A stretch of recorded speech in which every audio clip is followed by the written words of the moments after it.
you are an entrepreneur, a professional, a speaker, or a coach, and although you've come a long way, it's time for you to take it to the next level. We've got you. This is the Author to Authority podcast. We'll help you use authority and influencer marketing to build your business stronger and faster by publishing a book. You'll hear from guests that are thought leaders in sales, marketing, networking, communication, social media, promotion, and business leadership. Let's do it. This is the Author to Authority podcast. And now your host, the extraordinary word ninja, Thompson-Pinder. Welcome to the Author to Authority podcast. And have you been told that cold calling is dead and that the phone is unnecessary in today's digital marketing age? Well, we're going to have a conversation about that today, and I think you are going to be surprised from the results. Robert, I'd love to welcome you to the show today. Yeah, thank you very much for having me. So let me just ask you the question. Does cold calling still work in this digital marketing age? Short answer, yes, absolutely. And if you do any research, if you are a big fan of Frank Kern, for instance, who's the sort of the father of Facebook ads, if you listen to his podcast, he actually talks a lot about cold calling. So if it's good enough for Frank, I think it's worth paying attention to, at least giving it a listen to. Yeah, Frank Kern is doing it. And I mean, he is one of the top gurus for teaching this stuff. And he's a digital marketer. Mm-hmm. If a digital marketer still uses the phone, well, I guess we should too. So, Robert, I'd like to take a moment and introduce you. Robert Poole is the co-founder of Total Business Results. He helps entrepreneurs who are tied to their businesses make the transition from operator to owner in their business so they can finally achieve the freedom they got into entrepreneurship in the first place. He's a graduate of West Point, previously an Army officer, has over 25 years experience in helping entrepreneurs grow their companies and then turn them into saleable assets that don't depend on them for the day-to-day operations. And today he's going to share a little bit about, how that cold calling using the phone, an actual phone, is going to help free your business and get back to the freedom and time that you wanted when you became an entrepreneur in the first place. Welcome to the show, Robert. Yes, thanks very much. I'm glad to be here. I always like interviewing military people because my dad was in the militia here in Canada. So he wasn't in the full-time military, but he was part-time. So I spent a lot of time at the armory watching my dad, and I'd be there for all of his parades and the ceremonies and that. And sometimes he got high enough up that sometimes he'd have to go in, and because he was a single dad, he'd have to drag my sister and I in with him. And so I spent a lot of time just roaming around the armory and really getting to appreciate those who serve and the sacrifice that they made to do it. So thank you for your service. Yes, thank you very much. Yeah. And thank you to your dad as well. Thank you. Awesome. You know what? There was something that in your bio that caught my attention, and we are going to get to the cold calling, but I think there's something in your bio that I just want to touch on. And that is the freedom that we want as entrepreneurs and how we get so tied down in the operator mode as opposed to the owner mode. So let's explore that for a minute, because I think that's something that is so prevalent in today's entrepreneurs. We spend all of our time working in our business instead of working on them. Yes, absolutely. And it's one of those things that is almost comical, because if you think about it, most entrepreneurs get into business because, well, let's face it, we don't want to have a boss. We want to do our own thing. We want the opportunity to make a lot of money, all those things. And what happens, exactly what you said, is most of the time we end up getting in and all of a sudden we're working 60 hours instead of 40 hours a week. And we're struggling, and all that freedom, so to speak, that we were chasing is not quite there. The grass wasn't greener. And But fortunately, there is a way out of that. And I did it the wrong way for many, many years. And just like most entrepreneurs, I was working just nonstop 7 days a week. And, it really affects your family life, your personal life, just your freedom to be able to take a week off, go on vacation, do the things that are important to you.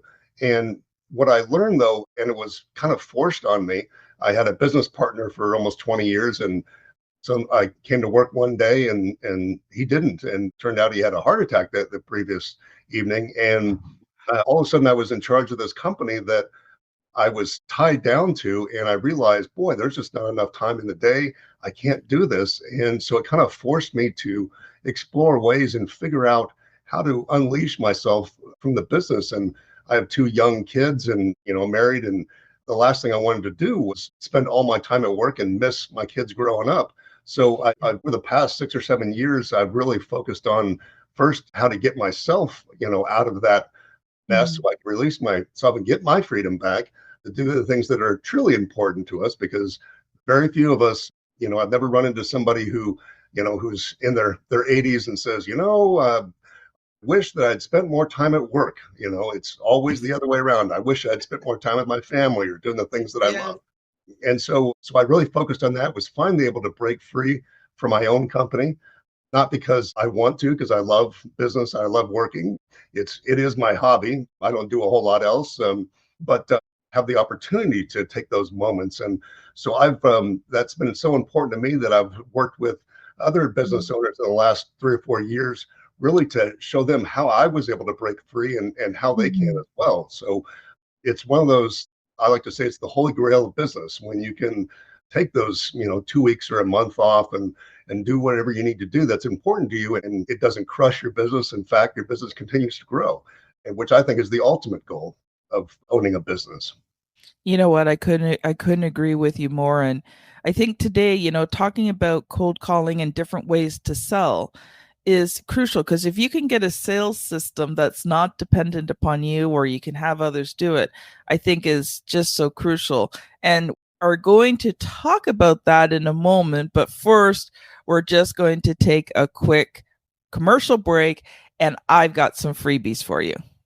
One of the keys to becoming an author is hiring the right publisher. It's the difference between having a book that converts readers into clients and one that sits unused on a shelf. Check out 7 questions to ask before hiring a publisher. Get it free at authortoauthority.com/publisher. We're back. Robert, we were just talking about how, you changed your life by changing your business. I think that is so completely fascinating. But I do want to get to talking about cold calling. So I know you know a lot about it. So I want to let you loose to talk about it for a little bit, and then I'm going to ask you some questions. Yes, absolutely. Let me start with a little history, just to kind of give you an idea how I got into cold calling. As you mentioned, I was in the Army. When I got out, the first thing I wanted to do was get into sales. And so I thought, well, that's an easy way to make money when I didn't have a business background. I figured that's good training. And so I did a variety of sales jobs. And, this is back in the mid 90s. And, there was no really digital marketing back then. That's how old I am. And so what was the typical thing? You advertise or you cold call. And so I started cold calling, became very good at.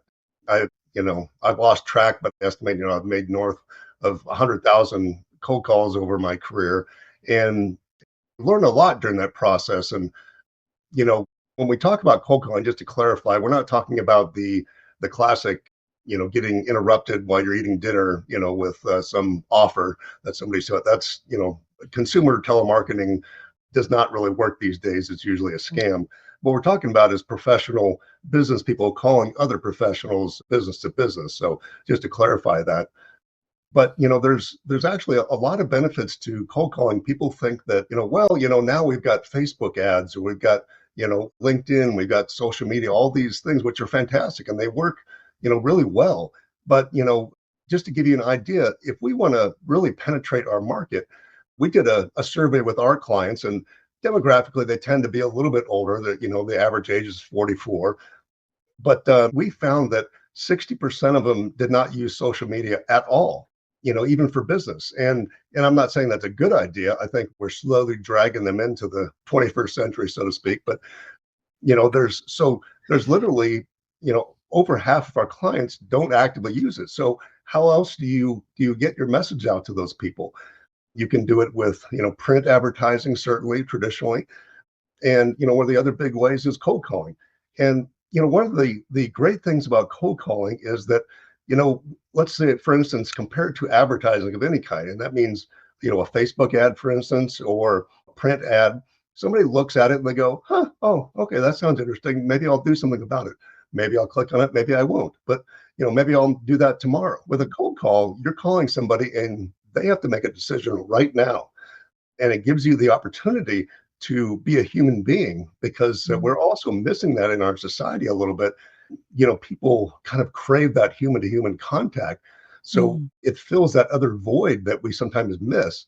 Again, not to say that digital marketing is not, the way to go for certain businesses. When it comes to cold calling, it's just like anything else. It's got to be appropriate for the situation. If you're selling, $5 widgets, and you need to sell, millions of them to make a decent living, then, that's probably, cold calling is probably not going to work for you. But if you're selling a, $100,000 computer system, it definitely, is, because nobody's going to go, oh, I see a Facebook ad for that $100,000 computer system. Let me click on that and buy it, put it in my shopping cart.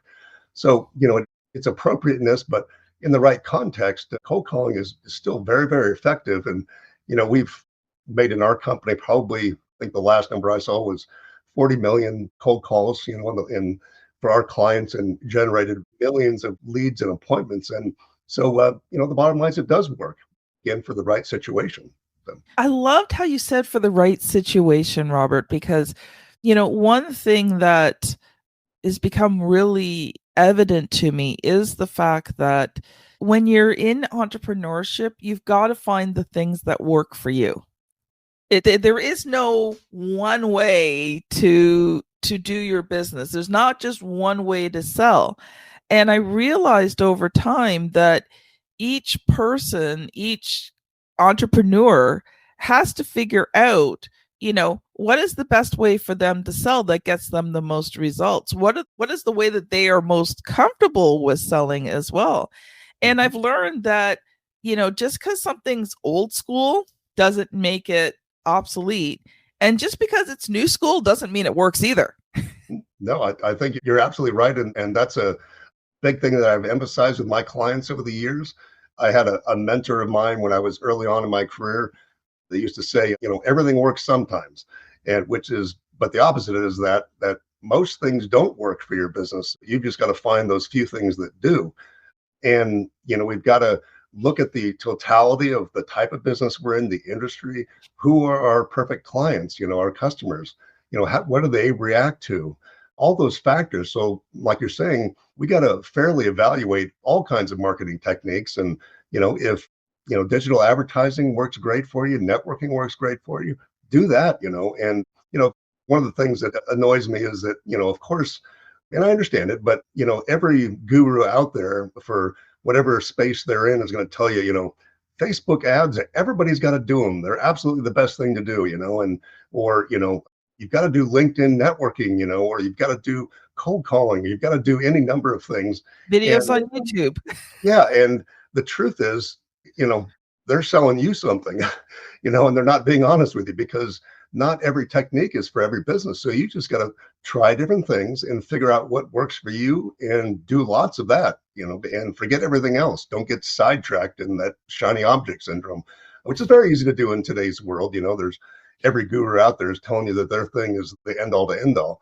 But the truth is that most things are not going to work for your business. There's just a select few, and that's what you need to focus on. It's funny, as a publisher, one of the things that I have to battle all the time is people who have been told by so-called gurus that if they write a book, everything's going to fall into their lap. And it's just not true. Don't get me wrong. A book, like if you write a book for your business, it is an incredible marketing tool.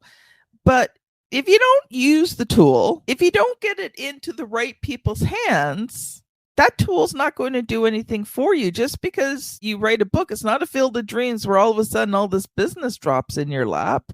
It's just a tool. And that really frustrates me when people say that, oh, just write a book and all this is going to happen to you, because it doesn't. And so I always try to be honest with my clients and say, listen, everything's not going to fall in your lap, but I can teach you how to use the book, right? Let's get the book done, and I'm going to teach you how to use that thing. And so, I really appreciate your honesty in this, and not saying that cold calling is the only way, but I think it is a valuable tool. So let's shift gears a little bit here, Robert, and actually talk about what cold calling looks like in today's age. Who do you call? Who do you cold call, and how do you actually make that phone call? That's always the question. Like, people would say to me, "Oh, well, call somebody." What do you say? Like, I'm just like, okay, great. I mean, I have no problems. What do you do when you actually get somebody on the phone? No, cold calling is an interesting animal. It's just like sales in general. And, let's be real. Most of us are, scared. It's a scary proposition, particularly when you're the first time you do it. Very rarely does somebody go, oh, that's the funnest thing I've ever done, and they sign up. It's a discipline like anything else, but it pays dividends. But the biggest thing is that it really is a skill. And people, and I say in general, people will say, well, they're a born salesperson. And my attitude and philosophy is there's no such thing. That it's a skill that can be learned by anybody. And cold calling is one of those things. But, to answer your question, what do you say? And this is one of those things where you have to be a professional about it. And the number one thing is that you've got to think about what you're going to say. And more importantly, you've got to write down what you're going to say in advance, i.e. use a, I've hired hundreds of salespeople and cold callers over the years. It amazes me the number of people that fight you and say, well, I don't want to sound like I'm reading. It's like, well, no, you don't want to sound like you're reading. And the way to do that is to have a script written, but then to memorize it and so well that it just rolls off your and people think, well, you can't do that in a conversation. We all have scripts that we use every day. When we came on the podcast, you asked me how I was doing. And I said, hey, great. How are you today? And I will probably say that 10 more times to people that I meet today, because we all have a canned phrase or phrases we use over and over and over again. And it's the same thing with calling somebody when you're picking up that. The difference is that we need to meditate what we're going to say. And of course, there's, a gazillion books out there on, how to write scripts and everything. Unfortunately, a lot of them make it way too complicated because, instead of writing 3 or 4 pages on how to script, they want to write a couple hundred so they can, write their book or whatever. But the truth is, it's actually very simple. It's getting somebody's attention.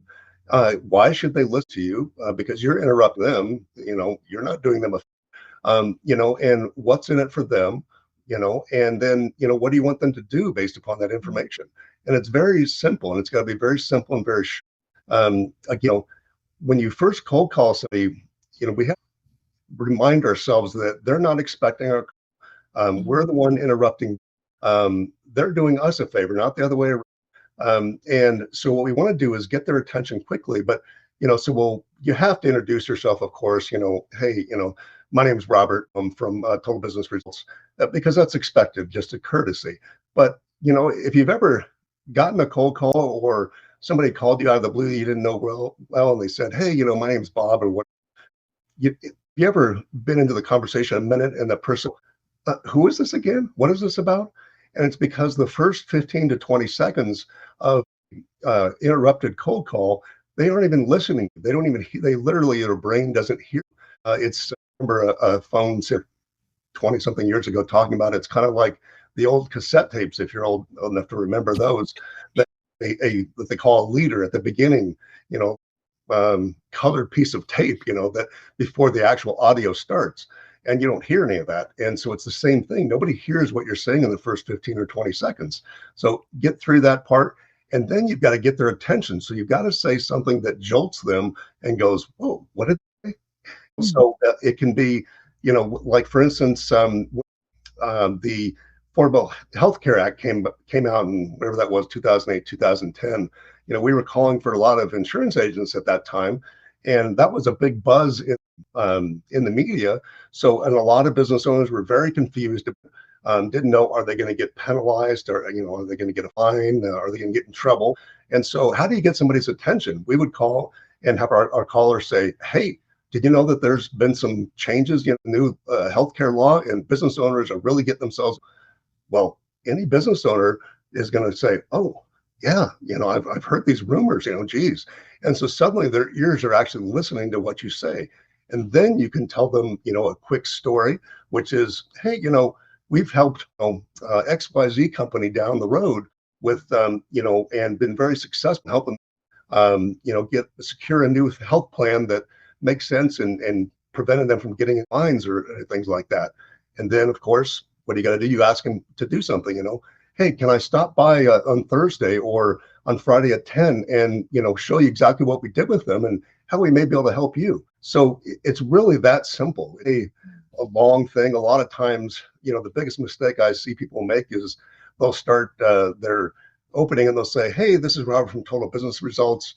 We've been in business for 25 years doing, health insurance, and we help people do this, and we've got these awards." And, they'll just yada, yada, yada, yada, yeah, yada. and guess what? Nobody cares. Again, the person on the other end of the phone is like, what do they care?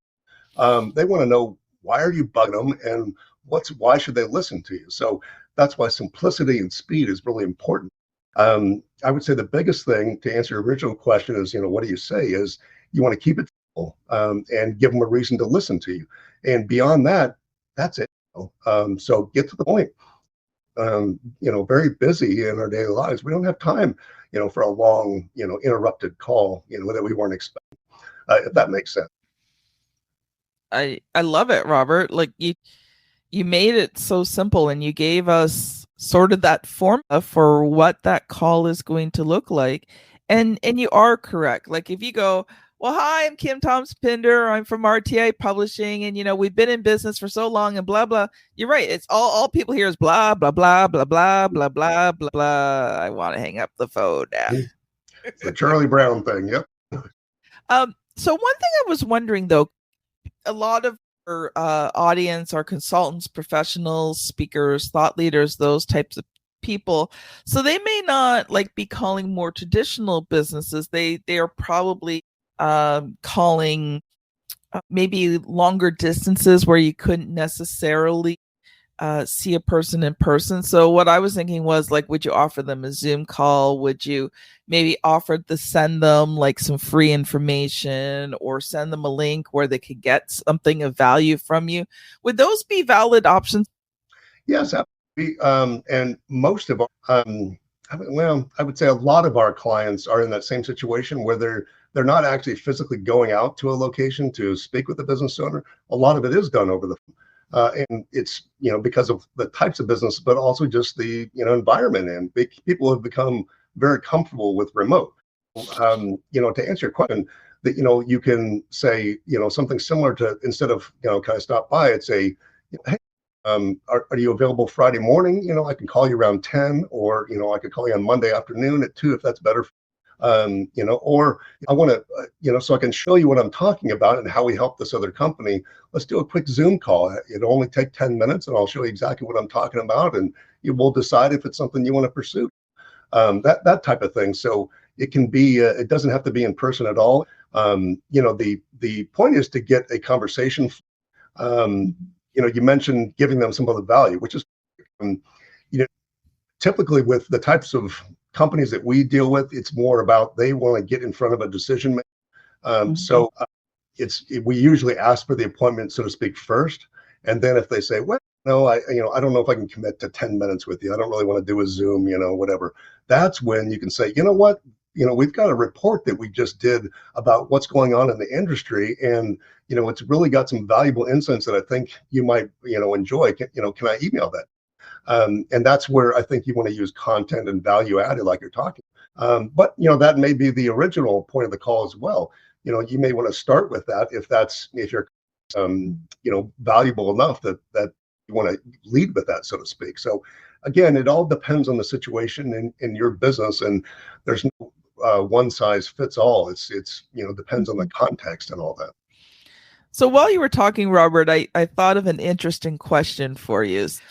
Because obviously you've done a lot cold calling. What are some of your favorite cold calls that you've done that maybe something really interesting or unique or strange happened on that call?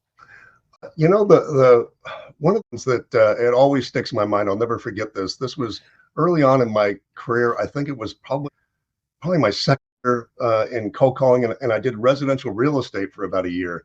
And this was back like 1995 or 96. And so that's when we still did call consumers and residences. And, these days we've got auto dialers and things like that. But at that point, it was just starting to come on, and it was only large call centers that were able to use those. The technology wasn't available, small individuals like myself, as a real estate at the time. And so I was following a real estate Mike Ferry, and he was a big believer in cold calling. And so he taught a technique. You would have two phones side by side and have with connected to each phone. So one, basically this headset connected to this phone, with the microphone, this headset connected to this phone. And so what you would do is you would dial, start dialing with this phone, it would start ringing, and then you would start dialing on this keypad. And if somebody picked up on, this one, then you would drop the call on the left. But if they didn't, you were already ready for the next conversation, the other phone, so to speak. So it was this way of increasing dials. But and then of course I'm looking at a sheet that we just printed out of numbers and names, Mary Smith at 123 Main Street, and so in her number, you don't know anything about her, it's just a residence you're calling. I called this one lady and talked to her because I was trying to get people to list their house with. So she agreed to get to an appointment where I could come over and do an evaluation house, all that kind of stuff. So it was like, I was coming over to meet her at Thursday at 5 or so. And then great, everything. I hung up, went on to the next name down. Because of what was going on with the double phones, and I'm looking at this little list, I accidentally called the same and went right into my script, started talking with a lady. And I set up the appointment, and as I'm setting it up, that's the same voice I was just talking. This lady, she went through with the whole thing and acted like everything was fine. And so she set a second appointment with me. And I don't know if she was doing it as a joke or if she literally, goes back to that leader thing, wasn't even listening to some guy on the phone, that she just talked to, but. Or so maybe she had dementia or something and just totally forgot the first phone call. Yeah, I don't know what happened there, but I remember that feeling that came over me. I realized that the voice is the same. I just was the deer in the headlights of, okay, how do I finish this call?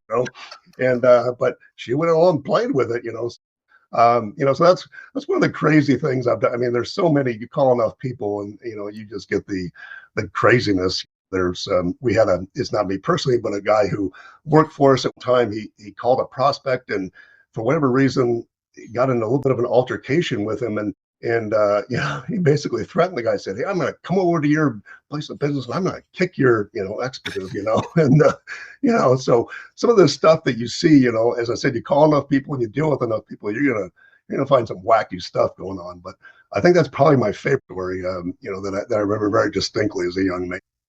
I haven't done a lot of cold calling, but I did do a little bit. And where I always got stuck was, especially when like more commercial, I wasn't calling business, like it was just calling people. And you get these lonely people who just wanted to talk to you, and you're trying to get them off the phone, and they're not really interested in anything you have, but they're just so lonely, and they want you. And I'm so nice that I just Yeah, I feel you, and that is actually a very difficult thing to do, if you're a decent person, and what I've tried to do over the years, and it doesn't work every time, and sometimes you're like, oh geez, I just wasted 10 minutes, of my life, but hey, if you spread some good vibes and make that person's life better, then okay, in the end it all out, I believe. But yeah, I would just do something like interrupt the conversation. Oh, hey, Bob, or whatever, hey, I've got another call coming in, can I call you back? And of course, not real intending to call back, but that's one of the ways I used to get out of it. It's a little white, but the way I let it in, just in general, if we do something that's wasting time, we're actually taking away from the people that we could be getting to, not just because I believe sales is about serving people. And so if we get tied down talking to somebody there's maybe 3 or 4 people we didn't get to talk to, and one of those people may really need our help. So we're doing a disservice to that other person by just being, and it's a difficult thing, I mean, if you're a nice person, but you got to try to keep that in mind. Our job is to serve as many people as we can, to help as many people as we can. The only way that we do that, particularly when it comes to cold calling, is numbers. I try to keep that in, but as I said, we're all human beings. It doesn't work every time. And so, but yeah, I would try. Robert, what a wonderful conversation. We are out of time. So I would love for you to do 2 things for us. First of all, share one final thought. And secondly, if people have enjoyed this conversation, how can they connect with you? I would say that the number one thing that is difficult with cold calling is right here. It's psyching ourselves out. We've got to have a strong mentality, thick skin, all that good stuff. And so do it first thing. If you go to an office or you go into your home office, do not check your email. Do not check your Facebook, your social media accounts. Don't check your voicemail. Don't do anything. Don't look at the headlines of the news. Anything that could possibly be negative or throw you off emotionally, just even a hint, because you need everything to be positive and to get right on the phone. So I would do that, number one. That's something that's helped me immensely. But as far as getting hold of me, you can go to our website, totalbusinessresults.com. I'm also on the social media platforms, YouTube, and most of them are under the Robert Poole. But if you'd like more information about, and try to figure out if cold calling would actually work for your business, if it makes sense, you can give our office a call. Number's 866-231-6776. It's also on the website. We'd be happy to talk to you about your business if it makes sense. And if you mention this podcast, I'll do this to you, Kim. We'll give you 20% off of any, if you eventually decide you want to do business. But you got to mention this podcast because I want Kim to know that it came from us. But again, I appreciate the opportunity. This is fantastic. Thank you so much, Robert. If you've enjoyed today's episode, highly recommend scan on back a bit to episode 427 with Larry Levine and Daryl Amy, 2 of my favorite clients, where we talk about selling from the heart. So not only how to sell from the heart, but their book, the results they've gotten from it. So if you're on YouTube, you'll see a little thumbnail you can click. If you're on your favorite podcast app, scan back to episode 427. Thank you so much, everyone, for listening and watching the show, and we will see you on the very next episode. Bye. You've been listening to the Author to Authority podcast. The extraordinary word ninja, Kim Thompson-Pinder, has helped over 200 entrepreneurs, professionals, speakers, and coaches write and publish their books that have become incredible marketing tools for their business. And many of those have gone on to become Amazon best-selling authors and have used their books to land high-level clients and get on big stages. We hope you've enjoyed the show. Make sure to like, rate, and review. And we'll be back soon. But in the meantime, hit the website at www.authortoauthoritypodcast.com. See you next time.